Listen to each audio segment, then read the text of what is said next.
בסרטון שהרבה מכם שאלתם אותי איך זה לנהל ערוץ יוטיוב עם בית ספר.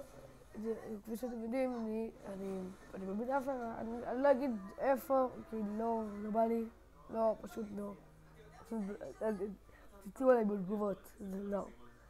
אז תקשיבו, אז אתם רציתם סרטון הסברה, איך זה לנהל ערוץ יוטיוב עם בית ספר, נכון? קיבלתם. מצד אחד, זה כיף. יש לך הרבה אנשים שירשמו אליך, יש לך תמיד צופים בלייבים קבועים. מצד שני, זה קשה. כי, כאילו, אני לא גודל בזכות עצמי, אני גודל בזכותם. הערוץ כאילו גודל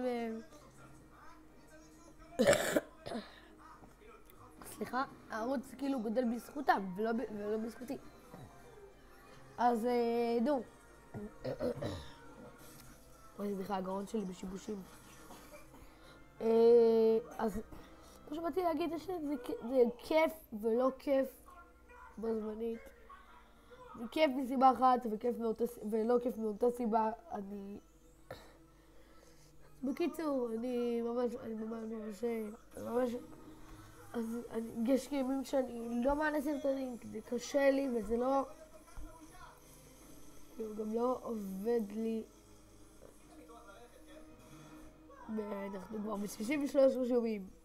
אני חושב שתדעו שלא הרבה נרשמו מהכיתה שלי. לא הרבה. אני רוצה לעשות תמונה של פורטנייט. אז אני רוצה ששנייה תבינו את זה, שזה לא כיף, שזה לא טוב. זה לא כאילו כיף, וזה לא... זה לא כיף וזה לא טוב בזמנית. אז אני מאוד מקווה שתבינו את זה, אנחנו נתראה בסרטון שיעלה ביום ראשון.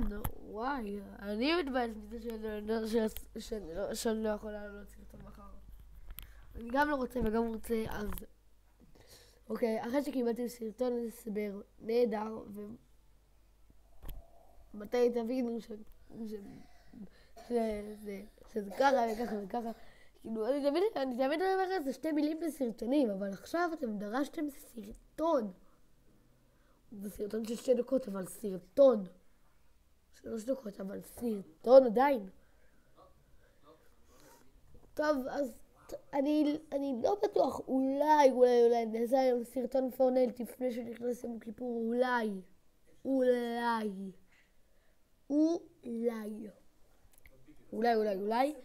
ממש לא בטוח, טוב, בקיצור,